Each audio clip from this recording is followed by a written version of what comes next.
आपके साथ।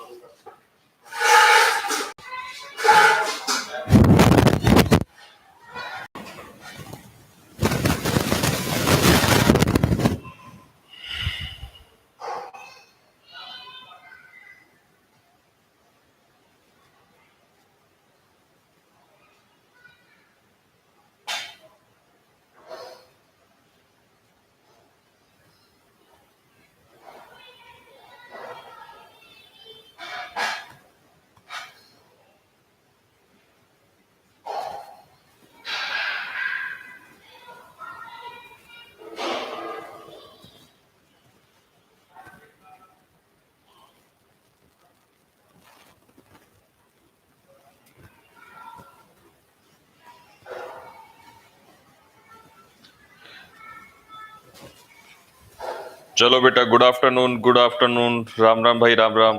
एक बार फिर आप लोगों के सामने आपके सर में दर्द करने के लिए। एक बार लिंक को शेयर करो फटाफट जल्दी से, फिर स्टार्ट करते हैं। ये सेशन शॉर्ट रहेगा तो इसीलिए ज्यादा टाइम इसमें आप लोगों का वेस्ट नहीं होगा, ज्यादा डाटा भी नहीं लूंगा, शॉर्ट सेशन है। एक बार जल्दी से वीडियो को शेयर कर दो फटाफट और लाइक करना स्टार्ट कर दो।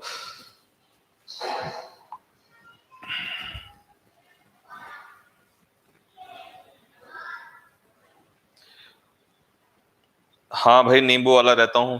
चलो फटाफट, बातें बाद में करेंगे, अब पहले आप फटाफट स्टार्ट करते हैं। तो क्वेश्चन नंबर 1 आप लोग के सामने ला रहे हैं और ग्रामर का ये प्रैक्टिस सेशन है। अब जो सीरीज आपकी रेगुलर चलेगी बेटा, इस सीरीज में मैं आपको बता दूं कि दोपहर को ही इसी टाइम में लिया करूंगा। रोजाना क्लास जो है ग्रामर वाली जो क्लास है बेटा आपकी, मैं दोपहर में ही लिया करूंगा, ठीक है। और वोकेबलरी वाली क्लास वो मॉर्निंग में रखेंगे और लाइव ही रखेंगे, क्योंकि लाइव में चीजें ज्यादा अच्छे से होती हैं, ज्यादा बेहतर होती हैं। लाइव क्लास ही रखेंगे बेटा आप लोगों की क्लास, ठीक है। तो क्वेश्चन नंबर 1 आप लोग के सामने है। अच्छा, पहला क्वेश्चन, जैसा कि आप लोगों ने कहा था सर क्वेश्चन की सीरीज जो है, क्वेश्चन का संख्या जो है वो बढ़ा दीजिए, तो मैंने क्वेश्चन का जो नंबर है वो 10 कर दिया है। पहले 5 से 6 किया, फिर अब 10 कर दिया है। धीरे धीरे मैं ये नंबर जो है आगे बढ़ाता चला जाऊंगा। तो पहला क्वेश्चन, अच्छा इनमें से जो पहले 2 क्वेश्चन होंगे वो एनडीए एयरफोर्स एक्सवाई ग्रुप के लिए, जैसा आप देख रहे हैं नेवी के लिए लिखा हुआ है, जिनका लेवल बहुत ही कम रहेगा। फिर एसएससी सीडीएस के लिए, और फिर लास्ट में बैंकिंग का 1-2 क्वेश्चन हम रखेंगे। बैंकिंग के 1 या 2 क्वेश्चन ही रखेंगे, क्योंकि 1-2 क्वेश्चन से ही आपको पैटर्न पता चला जाएगा। तो स्टार्ट करते हैं, फटाफट बातें नहीं करेंगे। क्वेश्चन नंबर 1 आप लोग के सामने है स्क्रीन पे। स्टार्ट, जल्दी से आंसर देना स्टार्ट करो बेटा। क्वेश्चन नंबर 1, अंकिता रावत, मुस्कान, अजय राठौर, दीपक, अंजलि, गुड आफ्टरनून बच्चों, गुड आफ्टरनून सभी लोग। चलिए फटाफट आंसर देना स्टार्ट करो सभी बच्चे। क्वेश्चन नंबर 1 में क्या करना है फटाफट, भाई इतना टाइम मत लगाओ। देखो अगर तुम इतना टाइम लगाओगे तो फिर मैं रिकॉर्डेड ही कर लूंगा, इससे अच्छा। तो गुड आफ्टरनून बेटा, गुड आफ्टरनून। टाइम नहीं लगाना है बच्चों, आंसर दो फटाफट। क्या करना है इसमें, पढ़ के एक बार आंसर दो। पहले मैं बता दूं आपको, ये मिसप्रिंट है, ये THA है बेटा, ये टाइपिंग प्रॉब्लम है, एरर नहीं है, ये टाइपिंग एरर है। ये THAN है, than THAN than, THAN than है यहां पे। चलो सारे बच्चों ने मुझे जैसे बता दिया इसका आंसर कि सर ए होगा, तो अब मैं एक्सप्लेनेशन ले लेता हूं। More than one scientist have contributed to the success of this venture.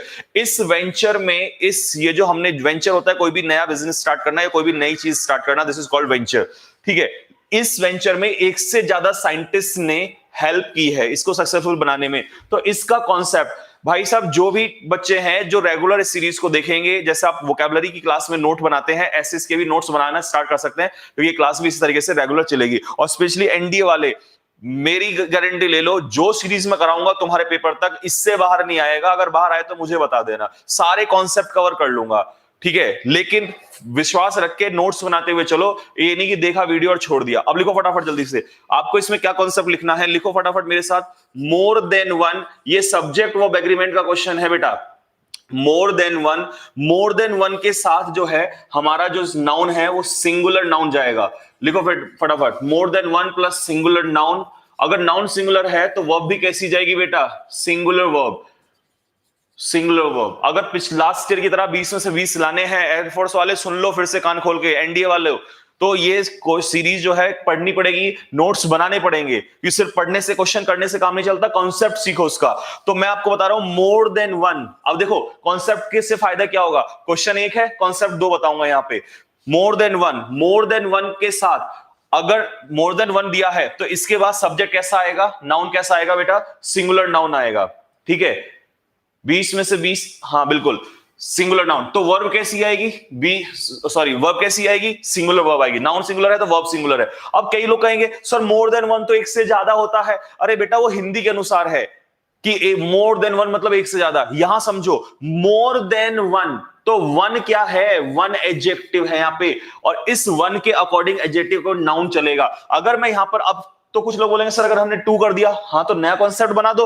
तो नया कॉन्सेप्ट क्या बनेगा कि अगर वन की जगह आ गया मोर देन टू, या मोर देन थ्री, या मोर देन फोर, ठीक है, अगर ये सब कुछ आ गया प्लस डॉट डॉट मतलब कितना भी आ गया, एक से ज्यादा अलग होना चाहिए, 2 3 4, तो अब जो नाउन है वो प्लूरल नाउन आएगा, और प्लस वर्ब कैसी होगी, प्लूरल वर्ब होगी। नाउन वर्ब, नाउन प्लूरल तो वर्ब भी प्लूरल। तो जल्दी से आपने लिख लिया होगा सभी ने, बिल्कुल, कई बच्चों ने कमेंट में भी लिख दिया है। सौरभ ढाका, अबे वो नालायक, जूता मारूंगा सर में यहीं पे से निकल के। ये क्या बता रहा हूं, ये क्या लिखा है, एयरफोर्स के लिए भी है क्या, ये एयरफोर्स के लिए भी है बेटा। कमबख्त 12 बजे भी नींद में हो के तुम लोग। मोर देन वन, तो मोर देन वन के साथ singular noun singular verb. More than 2 3 4 5 6 कुछ भी हो तो उसके साथ प्लूरल नाउन होगा, प्लूरल वर्ब होगी। अब लगा दो यहां पे, अप्लाई कर दो, मोर देन वन, वन तो नाउन कैसा है, सिंगुलर, सिंगुलर दिया है, लेकिन वर्ब भी तो सिंगुलर होगी, तो हैव की जगह क्या हो जाएगा यहां पर, हैज, इसलिए आपका आंसर हैव की जगह हैज हो जाएगा। क्लियर हो गया सभी को। तो पहले क्वेश्चन में दो कंसेप्ट पढ़ लिए, मोर than one plus singular noun plus singular verb. Noun singular तो वर्ब भी सिंगुलर। मोर देन 2 3 4, बस वन को छोड़ के कुछ भी हो तो नाउन प्लूरल रहेगा, वर्ब भी कैसी रहेगी, प्लूरल रहेगी। चलो अगले क्वेश्चन की तरफ बढ़ते हैं।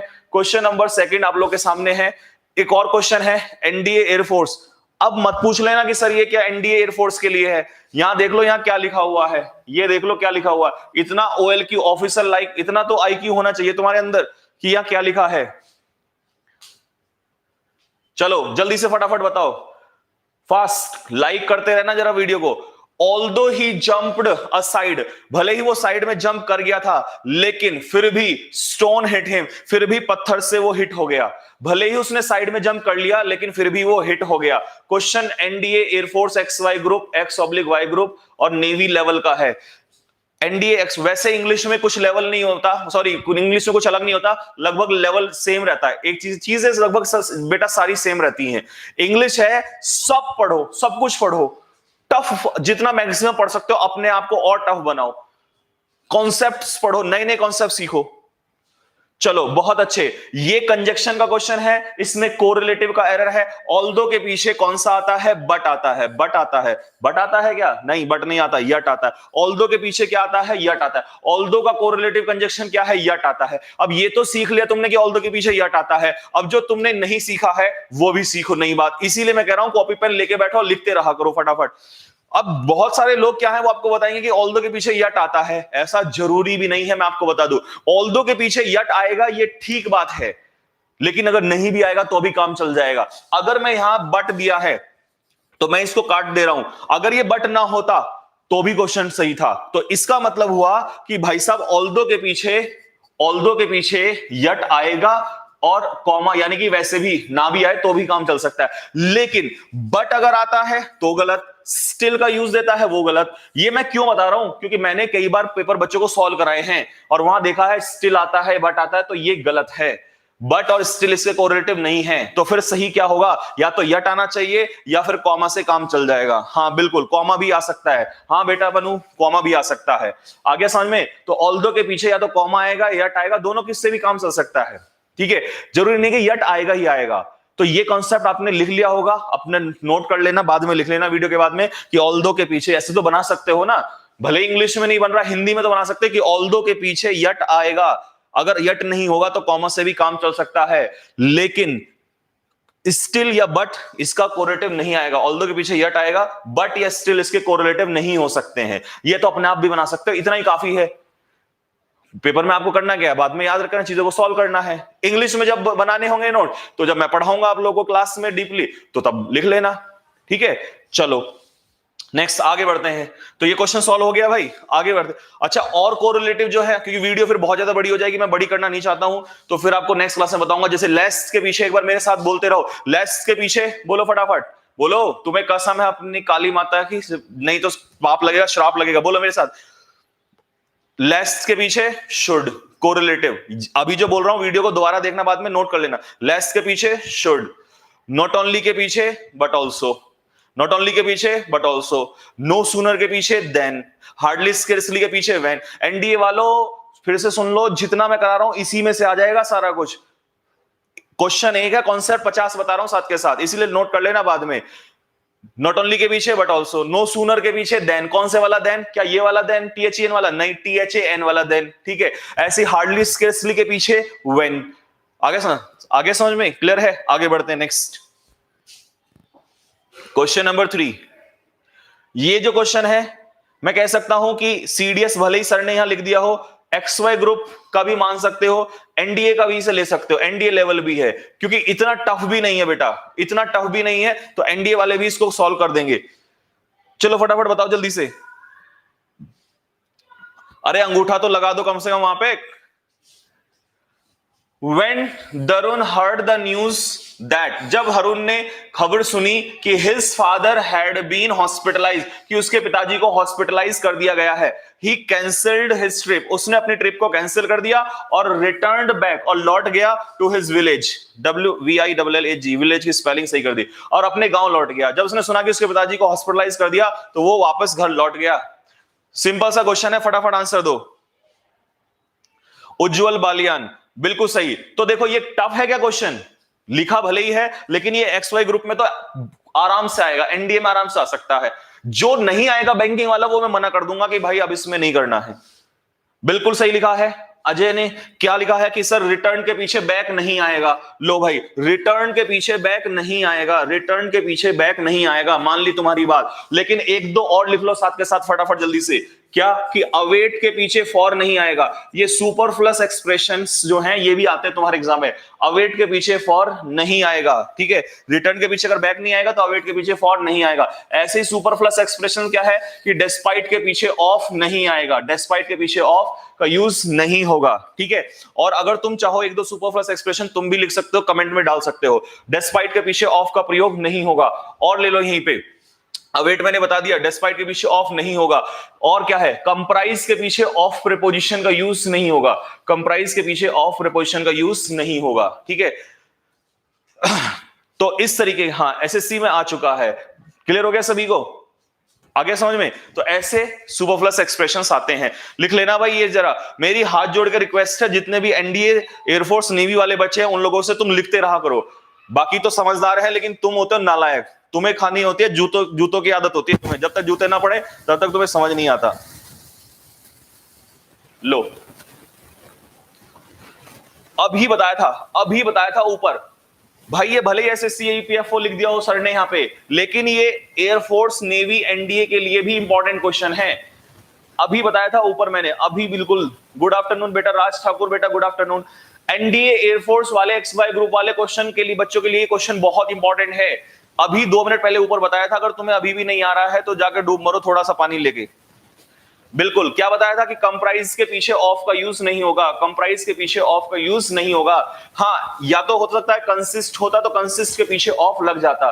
कंप्राइज किसके इक्वल है, ऑफ नहीं आएगा, कंप्राइज के पीछे ऑफ नहीं होगा। हाँ, कंप्राइज के पीछे ऑफ का यूज नहीं होगा, क्योंकि comprise is equal to, comprise किसके इक्वल होता है, comprise is equal to consist of, comprise is equal to consist of. हाँ, सोनम ठाकुर ए, प्राची तोमर का बी है, संदीप ठाकुर सुपरफ्लस, हाँ बेटा बिल्कुल सही। रिमूव ऑफ, नेहा का बी है, बिल्कुल ठीक है बेटा, क्लियर हो गया सभी को, कंप्राइज के पीछे ऑफ नहीं होगा। अच्छा, एक जब मैंने ये नया क्वेश्चन, तो इसमें एक नया सुपरफ्लस मेरी तरफ से और सुन लो, NDA वालों लिखते रहना साथ के साथ। डेस्क्राइब, डेस्क्राइब या डिस्कस के साथ अबाउट प्रीपोजिशन का यूज नहीं होता।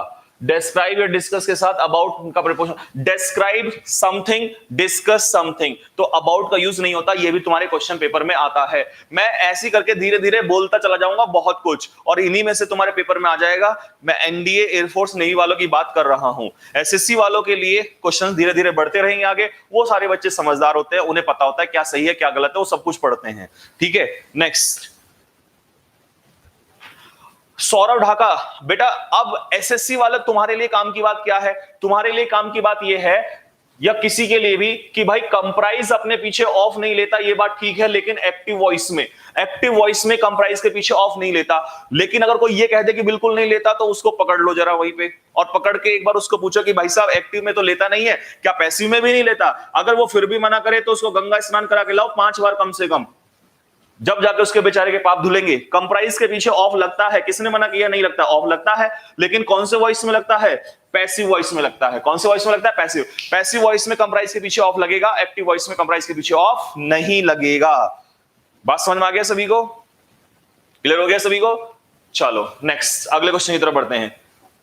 क्वेश्चन नंबर 5, चलिए साहब, ये आया है एसएससी लेवल, सीडीएस लेवल। अगर मैं बात करूं तो ये क्वेश्चन सीडीएस लेवल का क्वेश्चन है, एसएससी लेवल का क्वेश्चन है।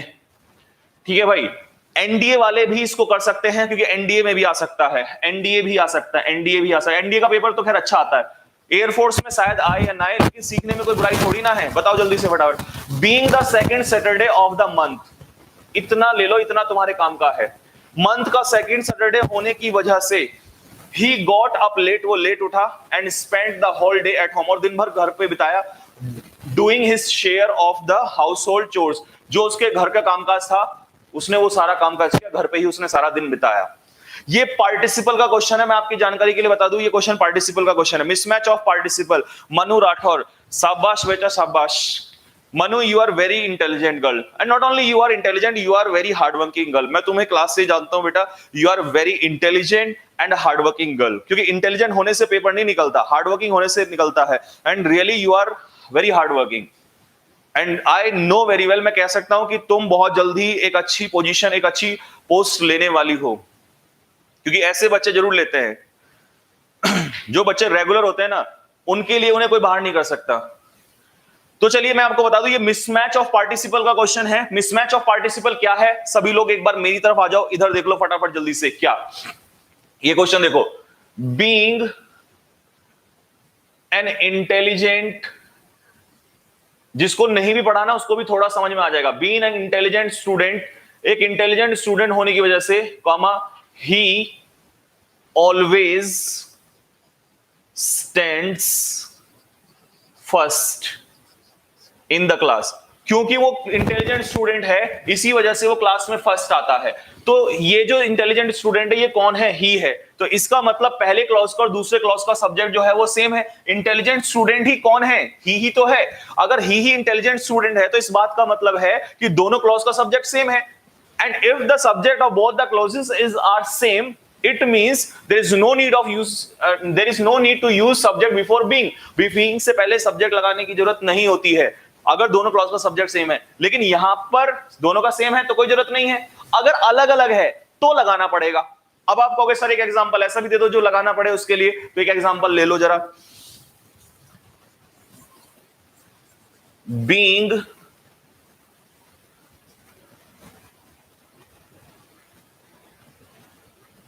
a good teacher, being a good teacher, comma, the students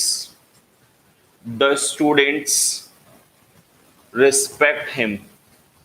एक अच्छा अध्यापक होने की वजह से स्टूडेंट्स जो हैं उसकी क्या करते हैं? रेस्पेक्ट करते हैं, क्योंकि वो एक अच्छा टीचर है, इसीलिए उसकी सारे बच्चे क्या है? रेस्पेक्ट करते हैं। तो देखो इस क्लॉज का सब्जेक्ट कौन है बेटा? स्टूडेंट्स।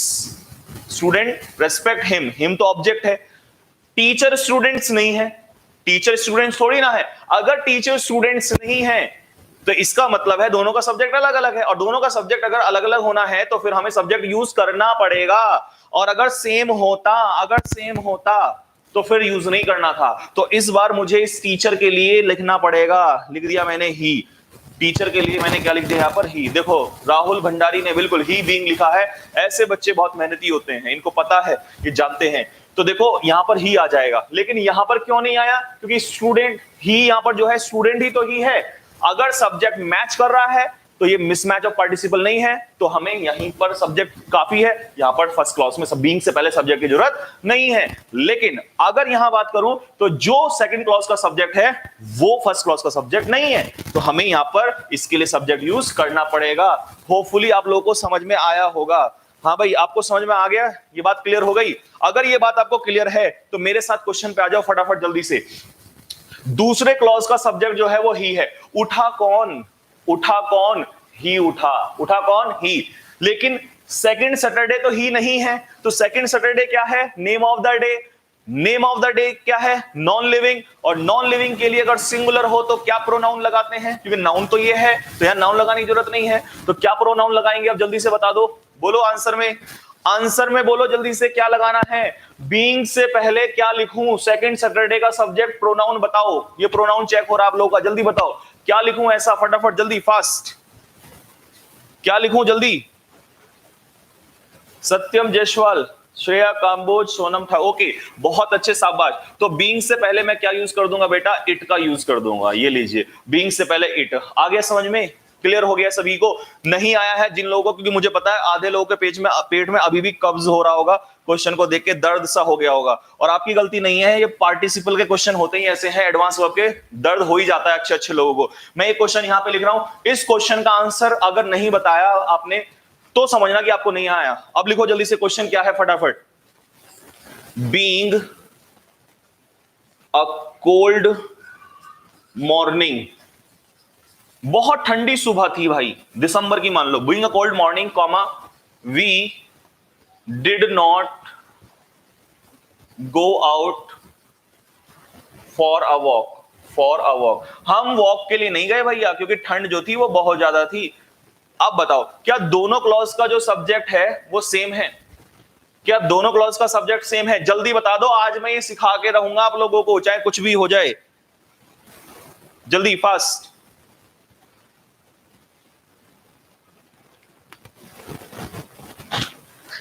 अब भाई साहब, दूसरे क्लॉज का जो सब्जेक्ट है वो है वी, लेकिन पहले क्लॉज का जो सब्जेक्ट है, पहले क्लॉज का जो बेटा सब्जेक्ट है वो किसका चाहिए? मॉर्निंग। कोल्ड मॉर्निंग वी नहीं हो सकता। अगर कोल्ड मॉर्निंग वी नहीं हो सकता तो मुझे यहां पर कोल्ड मॉर्निंग के लिए सब्जेक्ट लगाना पड़ेगा। Cold morning, morning non living point, तो इसके लिए सिंगुलर है, और सिंगुलर के लिए क्या आ जाएगा? ये लो भाई साहब, इट का यूज कर दिया। क्लियर हो गया बेटा? आगे समझ में सभी को? अगर अभी भी नहीं आया हो तो कमेंट में लिख के बता दो, तुम्हें कसम है अपने माता पिता की, अगर तुम्हें नहीं आया हो तो कमेंट में लिख के बताओ। जिसको नहीं आया हो उसने अपने माता पिता की कसम है, झूठ नहीं बोलेगा, खुद से भी और मुझसे भी। कमेंट में लिख के बताओ, सर पूरा लिखना, सर नहीं आया, क्वेश्चन नंबर जो ये था ये मुझे नहीं आया, तो मैं लास्ट में बताऊंगा। अब आगे बढ़ रहा हूं, नेक्स्ट अगले क्वेश्चन की तरफ बढ़ो।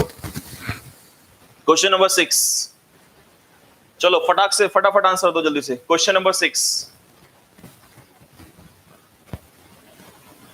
करो जल्दी से फटाफट। क्वेश्चन नंबर 6 जल्दी करो, 4 क्वेश्चन और रह गए बस। मुझे केवल 30 मिनट का टाइम दिया है सर ने, 7 मिनट रहेगा और 4 क्वेश्चन मैं कैसे सॉल्व कर पाऊंगा? जल्दी।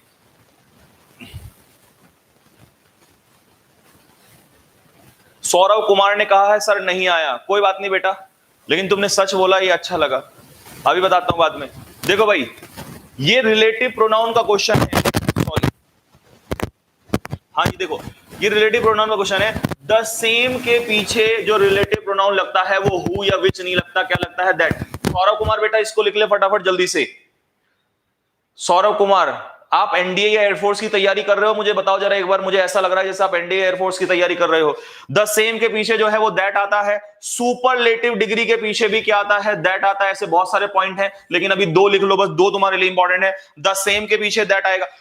लिविंग हो तो हु नहीं आएगा, नॉन लिविंग हो तो विच नहीं आएगा। अगर द सेम का यूज एंटीसीडेंट से पहले, इफ द सेम या superlative degree is used before antecedent, अगर एंटीसीडेंट से पहले जैसे यहां पर रिलेटिव प्रोनाउन हु है, और रिलेटिव प्रोनाउन से पहले जो भी शब्द होता है वो क्या होता है? एंटीसीडेंट कहलाया जाता है। तो अगर इससे पहले द सेम दिया हुआ है तो यहां पर क्या आएगा? आगे आने वाले क्लॉज में क्या आएगा? जल्दी से बता दो फटाफट। सॉरी रिलेटिव प्रोनाउन क्या आएगा, दैट। आपको कोई सर पर्सन के लिए तो हु होता है, तो किसने मना किया, हु होता, हु होगा। लेकिन अगर यहां पर ये कंडीशन अप्लाइड है तो वहां पर हु नहीं होगा, दैट होगा। चाहे यहां कार होता नॉन लिविंग तो भी दैट होता, विच नहीं होता। ठीक है, बिल्कुल सही। सॉरी, तो द सेम लिख लो बेटा, द सेम के पीछे दैट और सुपरलेटिव डिग्री के पीछे दैट, दोनों के पीछे दैट का यूज होगा। ठीक है, तो द सेम के पीछे यहां हु की जगह जो होगा वो दैट आएगा। अगले क्वेश्चन की तरफ बढ़ रहे हैं। Next question, question number 7।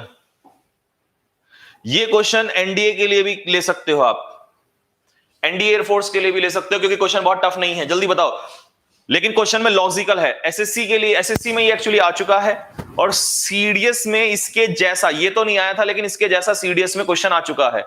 तो बताओ जल्दी से इसमें क्या गलती है, फटाफट जल्दी बताओ भाई, जल्दी फास्ट, ऐसे नहीं चलेगा काम। सर नॉन लिविंग भी दैट आएगा, शुभम सिंह बिस, हाँ बेटा नॉन लिविंग के लिए भी दैट आएगा, लेकिन अगर कंडीशन होनी चाहिए, अगर उसमें कंडीशन है तब। वैसे तो नॉन लिविंग के लिए रिलेटिव प्रोनाउन विच का यूज होता है।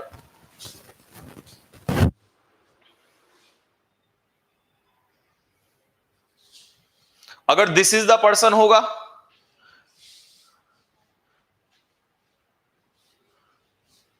मतलब मैं समझा नहीं, बिल्कुल सही।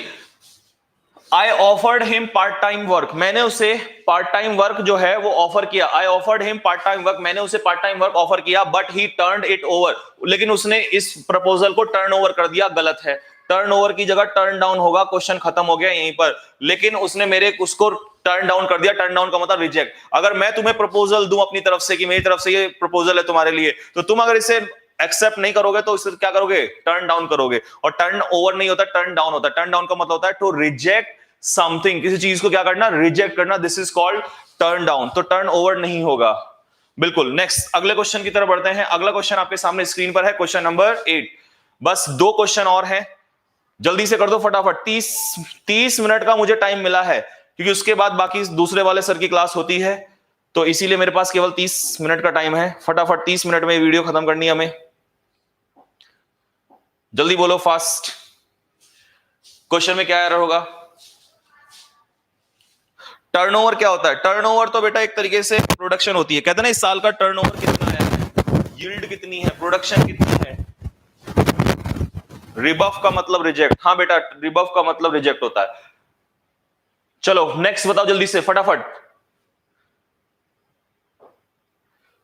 The devastating experience of many Wars, जो बहुत सारे युद्ध हुए हैं, इनका जो भयानक एक्सपीरियंस है, टॉट सम कंट्रीज, बहुत सारे कंट्रीज को सिखाया है इसने, the necessary of pursuing peace, की शांति बनाने की जरूरत क्या है, at the expense of nationalist egos, कि कई जैसे अब चाइना है, नेशनलिस्ट ईगो में भरा हुआ ना, तो अगर वॉर हुई तो पता है कितना बड़ा नुकसान होगा। तो कई लोगों को ऐसी कीमत, ईगो के चक्कर में बहुत सारी कीमत चुकानी पड़ती है।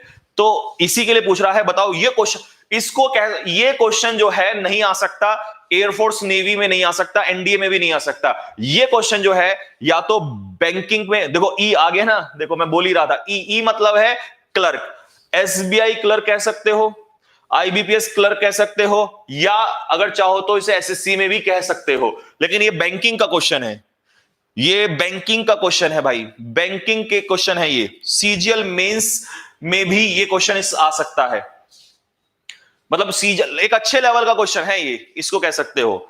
अब आ जाओ मेरी तरफ से फटाफट इस क्वेश्चन को समझने के लिए। एक बार मैं समझाऊंगा, ढंग से समझ लेना। नेसेसरी, NECESSARY, नेसेसरी का सफिक्स क्या है? ARY। जो बच्चे इस चैनल पर भी नया देख रहे हैं, या जो भी व्यक्ति, जो भी भाई बहन, जो भी देवी देवता, जो भी प्राणी इस पे देख रहा है, वो एक बार मेरी बात को ध्यान से सुने कि जब भी किसी वर्ड का सफिक्स, सफिक्स क्या होता है? किसी भी वर्ड के अंतिम letters, the ending letters of a word are is called what? Suffix. किसी भी वर्ड के अंतिम लेटर्स को हम लोग कहते हैं क्या? सफिक्स। ठीक है, हाँ पुलिस में भी बेटा, पुलिस में भी ARY।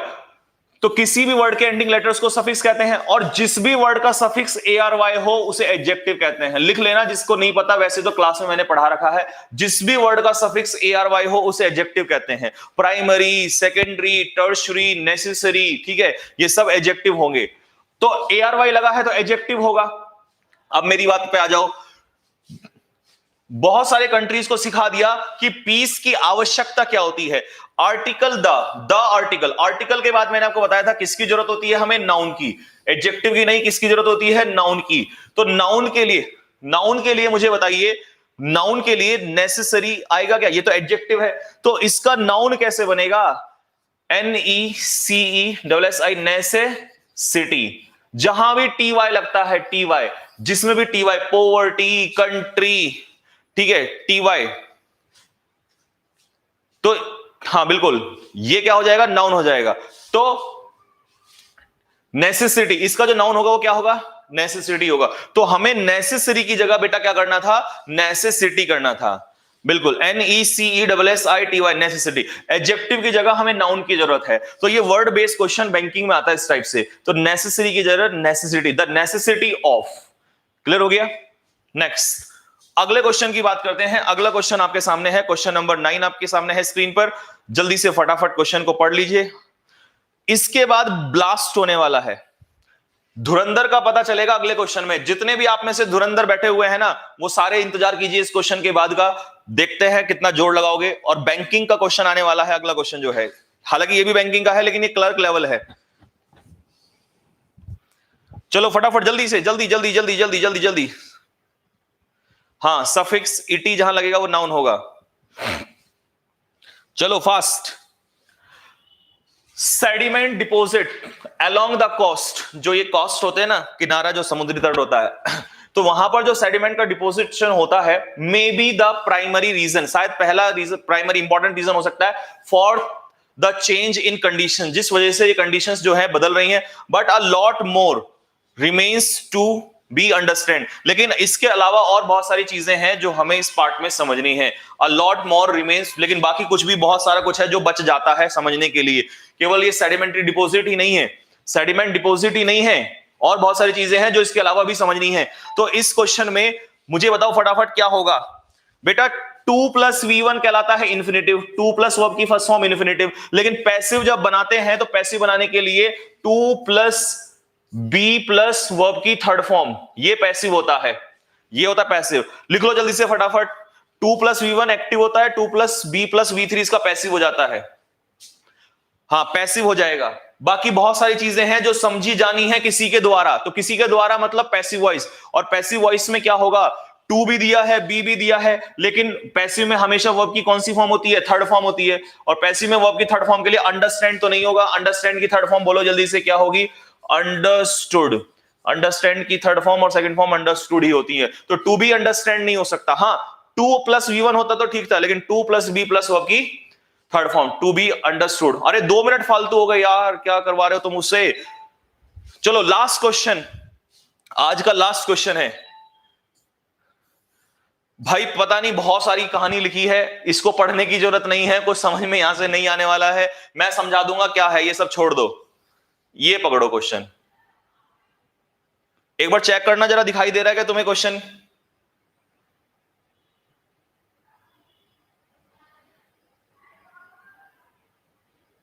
क्वेश्चन दिखाई दे, पहले एक काम करो, पहले तुम ये क्वेश्चन पढ़ लो, लास्ट क्वेश्चन है, इसे 3 मिनट में पूरा कर देते हैं। क्वेश्चन दिखाई दे रहा है, अब पढ़ो जरा। पहले मैं बता दूं इसमें होना क्या है। इसमें वो ये कहना चाह रहा है कि will an individuals attempt to be kind, disciplined and selfless even matter, क्या किसी इंडिविजुअल का जो एक एफर्ट होता है डिसिप्लिन होने का, सेल्फलेस होने का, निस्वार्थ से होने का, काइंड होने का, ये मैटर करता है हमेशा के लिए, ये परमानेंटली, ठीक है। अब उसके लिए वो पूछ रहा है कि ये जो मैंने लिखा है ईडियम, क्या ये एक्चुअली बैंकिंग में फ्रेज रिप्लेसमेंट के नाम से आता है। मैं लिख दूं ये बैंकिंग का क्वेश्चन है, प्योर बैंकिंग का क्वेश्चन है, प्योर बैंकिंग का क्वेश्चन। इसको कहते हैं phrase replacement, phrase replacement, phrase replacement. इसकी पीडीएफ जो है वो टेलीग्राम चैनल पे चली गई है, टेलीग्राम चैनल पे इसकी पीडीएफ पहुंच गई है, फ्रेज रिप्लेसमेंट। तो ये पूछना चाह रहा है कि ऑन द लॉन्ग रन सही होता है क्या, या इन द लॉन्ग रन होता है, फॉर लॉन्ग रन होता है, इन द लॉन्ग रन होता है, या इन लॉन्ग रन होता है। अब वो एक बात और कह रहा है, केवल ये सही है, केवल ये सही है, केवल ये सही है, या ये दोनों सही है, या ये दोनों सही है। तुमने क्वेश्चन पढ़ लिया, बस इतना सा पूछना चाह रहा है कि ऑन लॉन्ग रन सही होता है, in long run, for long run, in the long run. Phrase replacement में आपसे ये पूछता है कि ये इडियम सही लिखा है या नहीं लिखा हुआ है। और ये लो पूरा ऑप्शन पढ़ लो, अब पढ़ लो आप। कह रहा है बोथ ए एंड बी सही है, मतलब ये भी सही है ये भी सही है, ये गलत है, ये और ये दोनों सही है, या नो रिप्लेसमेंट, या बिल्कुल यही सही है, या केवल 1 सही है, या 2 सही है, या 3 केवल सही है। बताओ जल्दी से फटाफट। This is phrase replacement question. Her question मैं हर बार नया क्वेश्चन आपको लेके आता हूं बैंकिंग में, कल फिर नए टाइप का लेके आऊंगा, जिससे कि आप यूज्ड टू हो जाए कि हाँ इस टाइप के क्वेश्चंस आते हैं। बिल्कुल भाई, ना तो ये ऑन लॉन्ग रन नहीं होता, इन फॉर तो होता ही नहीं है, इन भी नहीं, इसमें आर्टिकल भी रहता है, तो इसीलिए सही होता है in the long run. In the long run का मतलब होता है इवेंचुअली, EVENTUALLY, इवेंचुअली का मतलब होता है फाइनली। तो ये हुई आपकी क्लास खत्म। समय बर्बाद ना करते हुए पढ़ो, खाना खाओ, मौज मस्ती करो। कल फिर मिलेंगे ऐसे ही 12 बजे आपकी क्लास रहेगी ऐसे ही ग्रामर वाली, और सुबह 8:45 पे क्लास रहेगी आप लोगों की वोकैबुलरी वाली। और तब तक के लिए आप लोग करते रहिए, हंसते रहिए, मुस्कुराते रहिए, और पीडीएफ को देख लेना। English with Sanjeev Thakur group channel है टेलीग्राम पे, और अमेजन कोचिंग सेंटर वहीं से देख लेना, उसको चेक कर लेना। और प्लीज सारे जितने भी एनडीए फोर्स वाले बच्चे हैं वो ये नोट्स बनाया करो और पढ़ते रहिए, मुस्कुराते रहिए। तब तक के लिए जय हिंद, जय भारत, बाय।